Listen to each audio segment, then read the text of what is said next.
こんばんは。EJ テレビカーライフベースをご覧いただきありがとうございます。私たちは夫婦とワンコ2匹、そしてたまには1人で車中泊を楽しんでいますが、今回の動画では普段車内に常備している車中泊アイテム、そして以前に乗っていた車中泊仕様のハイエースや軽バンベースのアトレーワゴンでも寒い冬の車中泊を乗り越えてきて、現在のハイエースキャンピングカーでも愛用している冬には必須の車中泊アイテムと、これがあれば冬の車中泊も心強いんじゃないかというアイテムを紹介してみようと思います。今回ご紹介するアイテムは概要欄に貼っておくので、もし気になるものがあればチェックしていただければ幸いです。まずは車内調理には欠かせないスノーピークまな板セット M です。大きめの L サイズも販売されていますが、小さめの M を使用しています。専用ナイフも収納できて、コンパクトに収納できるのが車中泊にはかなり便利だと感じています。続いては、スノーピークのマイプレートです。まな板代わりにも使えて、周囲が溝になっているので、ソース類もこぼれづらく、ステーキを食べる際にも便利ですが、自分はホットサンドなどを食べる際によく使っています。これはかなり気に入っていますが、現在は公式サイトや Amazon では販売されていないようでした。そして車中泊では必ずと言っていいほど使用するのが、このスノーピークのシェラカップのチタンです。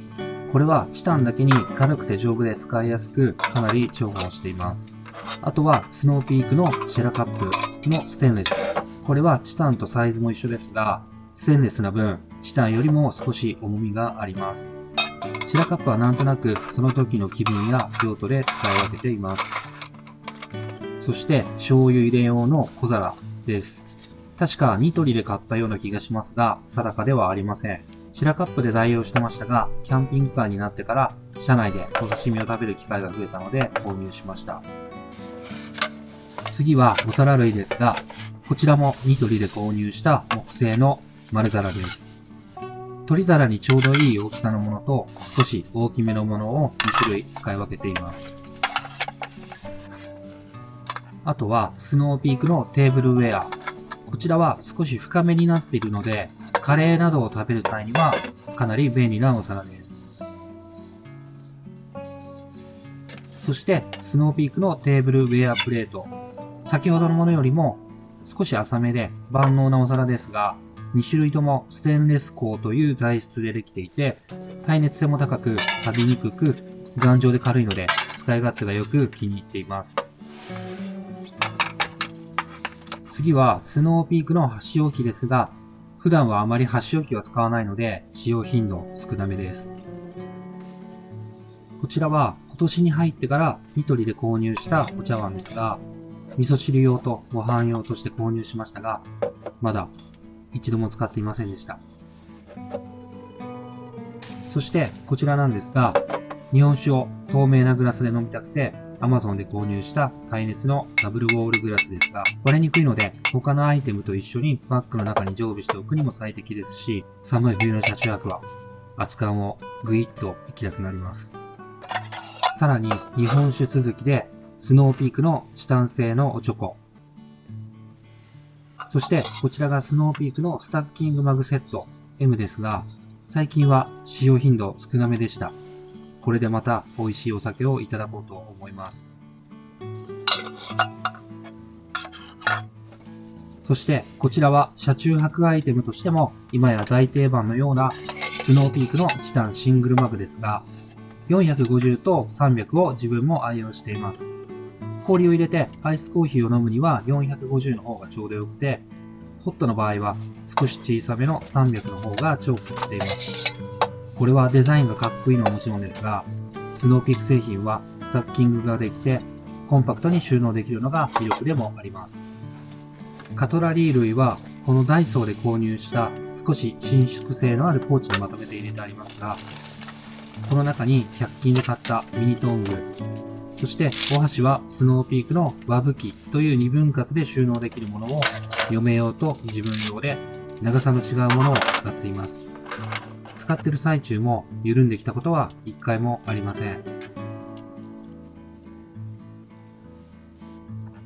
そして、こちらはスプーンとフォークがセットになっているスノーピークのワッパー武器というものなんですが、現在はワッパー武器2が販売されていて、収納ケースのカラーバリエーションが増えているようです。これはチタン製ですごく軽くて、和武器と同様に携帯性に優れているので気に入っています。あとはスノーピークの先割れスプーンや、どこで購入したか忘れた木製のスプーン、あとはこの小さなこだわりの燕三条製の栓抜き&缶切り、そしてキャプテンスタックのミニトーチ、あとはここにオピネルナイフが入ってたはずなんですが、入っていませんでした。普段の車中泊で使っている食器類やカトラリー、小物類はこれで以上ですが、なるべくコンパクトに収納できて軽くて丈夫なもの。そうなると結局キャンプギアイコール車中泊ギアのような感じになりますが、その結果、大好きなスノーピーク率が高めになってしまいました。そして今ご紹介してきたアイテムをすべて収納しているのが、このチルキャンピングというブランドのソフトタイプ収納ボックスの M サイズになります。これは収納力もあって片手でも持ち運びできるので、キャンプや RV パーク等で屋外調理する際にも気軽に車外へ持ち出せるので気に入っていますが、現在は少しだけデザインが変わっていたり、カラーバリエーションが変わっているようです。続いては調理器具ですが、それらを収納しているのは先ほどのチルキャンピングのソフトボックスの L サイズを使用しています。その中にはまずデロンギの電気ケトルです。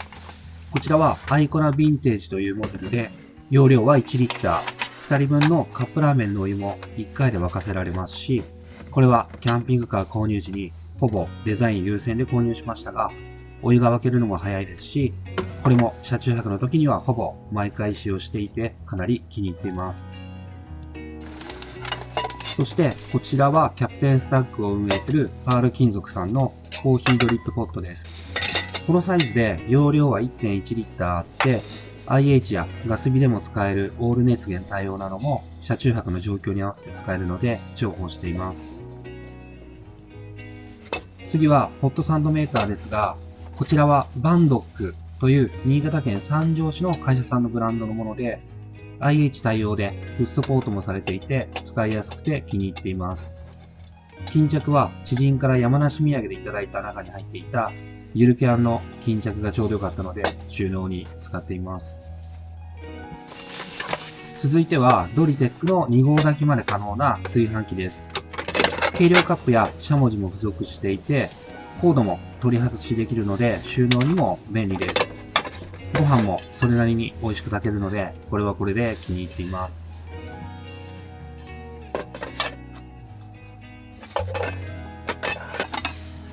そしてこちらは Amazon で購入した IH 対応のフライパンセットです。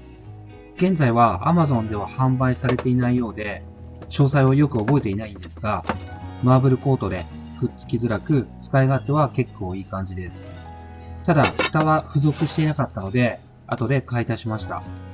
現状で Amazon を見ると、蓋もセットになっている同じようなものもいくつか販売されていましたので、概要欄にはそちらのリンクを貼っておきたいと思います。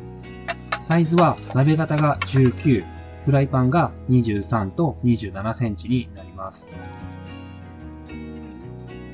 あとはこういったバットだったり、お玉など細かいものもありますが、このあたりは結構100均で買ったものが多かったりするので、割愛させていただきます。今ご紹介してきた調理器具類は、すべてこのチルキャンピングのソフトボックス L の中に綺麗に収まってくれて、普段はこんな感じで常設ベッド下に2つ並べて、車内から取り出せて、車外へ持ち出すときもバックドアを開ければアクセスできて、バッグごとそのまま持ち出せるようにしています。この仕組みで車中泊やキャンプでも両立が簡単にできるようになりました。一応この状態で電子レンジも問題なく使えますが、扉をすべて開けることはできません。普段はこちら側に座っている嫁がやってくれるので、自分はあまり気にしていません。そして車内の調理の際に使用する肝心な IH はこの電子レンジ下に収納して常備しています。こちらはヤマゼンの IH クッキングヒーターで、最高 1400W の高出力で火力調整は5段階。揚げ物にも対応していて、お気に入りポイントは保温機能があることです。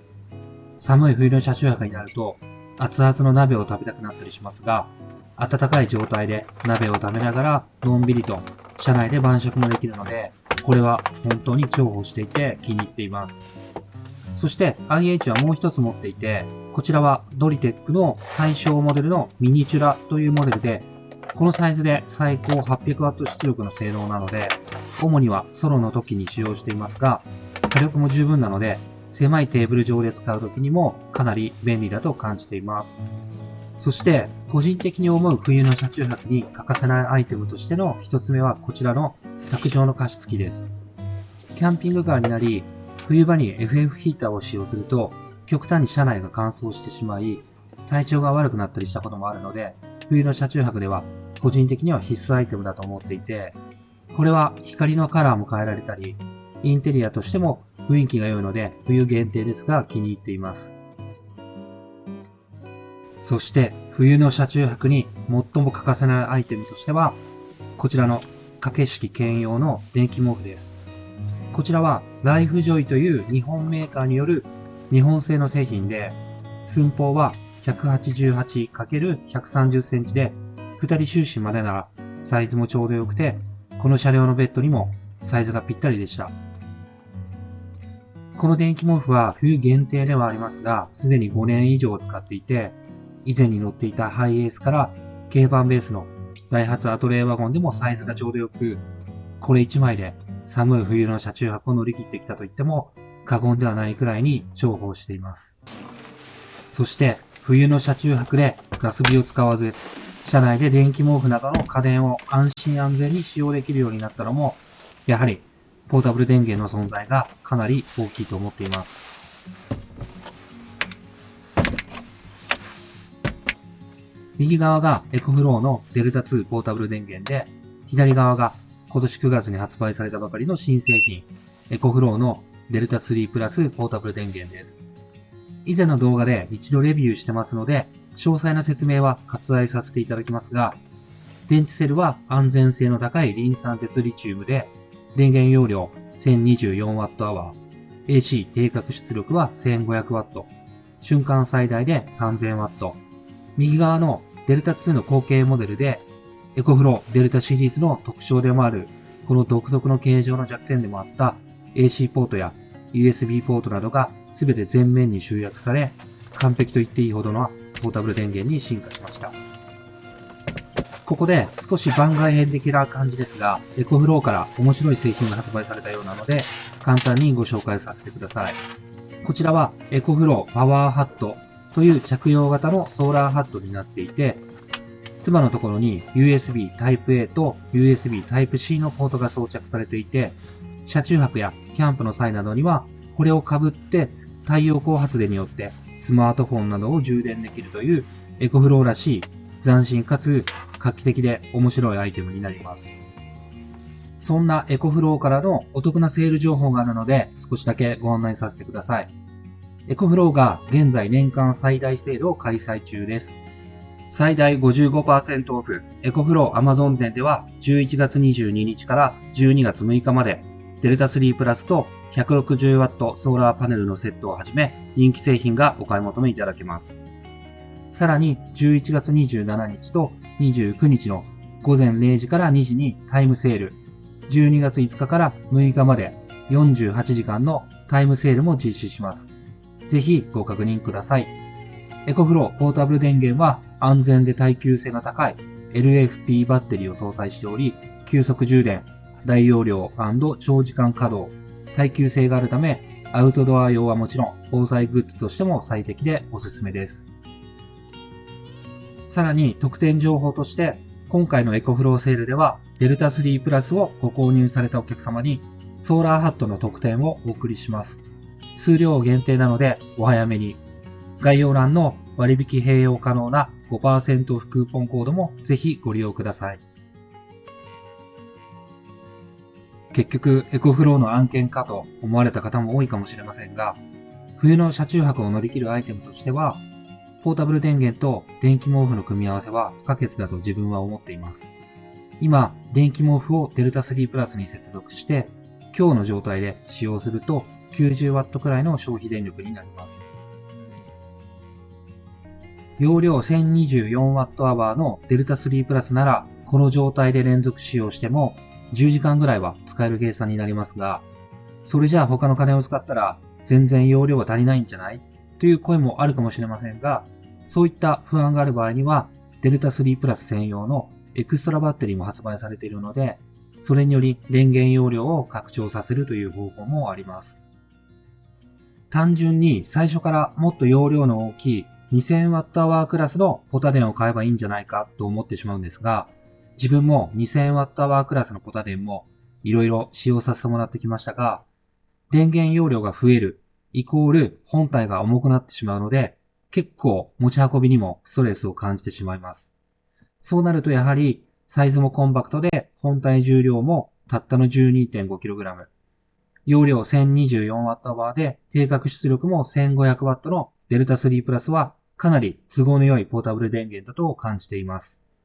専用のエクストラバッテリーの重量も 10kg 以下なので持ち運びの手間は増えますが、軽いのでストレスはかなり軽減できると思います。実際にデルタ3プラスとエクストラバッテリーのセットも販売されていて、2000Wh クラスのポタ電を1台購入するよりは、ひょっとしたらその方が安いかもしれません。そして最後にご紹介するのがこちらのエコフローオルタネーターチャージャーです。以前の動画でデルタ3プラスと合わせてレビューさせていただいていますが、これは冬の車中泊でももちろん、オールシーズンで車中泊を今まで以上に快適に変えてくれるアイテムとして考えています。詳細は以前の動画で説明していますので割愛しますが、簡単に説明をすると、エコフローのポータブル電源、現状ではデルタシリーズに限りですが、最高 800W で高速充電することができるという最強のアイテムになります。ちなみに自分はハイエースのキャンピングカーへ取り付けをして、以前の動画ではオルタネーターチャージャーの設置場所を正確に決めていなかったんですが、今回こんな感じでオルタネーターチャージャーの本体の裏に強力なマジックテープを貼り付けして、助手席の後ろ側へ設置するようにしてみました。ケーブルを通すための車両側への穴開け加工もせず、ひとまずこんな感じで使ってみようかなと思っています。我が家ではこのエコフローデルタ2を自宅でもスマートフォンの充電やカメラ類の充電などで使用していますが、昨シーズンの冬では停電時にも石油ファンヒーターをこのデルタ2で動かしたりしていました。このオルタネーターチャージャーを装着してからは、デルタ2の充電がなくなると車両で充電させて、自宅の AC コンセントから充電することもなくなり、電気代の節約にも役立っていますし、連泊の車中泊旅でも移動の間の1時間ぐらいで満充電できてしまうので、このシステムがあれば電力不足に陥りやすい冬の車中泊でも心強いですし、いつ起こるかわからない災害対策や防災アイテムとしてもかなり有効なシステムだと感じています。ということで、今回は車内に常備している車中泊アイテムと冬の車中泊に必須と考えるアイテムをご紹介してきましたが、いかがだったでしょうか。車中泊アイテムと防災グッズ、これらは大きなリンク性があるように感じていますし、いつ何時起こるかわからない災害への対策として備えておければ安心感も大きいのではないでしょうか。自分も今後は車中泊と防災のリンク性も考えながら車中泊アイテムを見直していこうと考えています。それでは自宅で使うデルタ2の充電がてらオルタネーターチャージャーがこの状態で大丈夫なのか、実際に走行して設置検証をしていきたいと思います。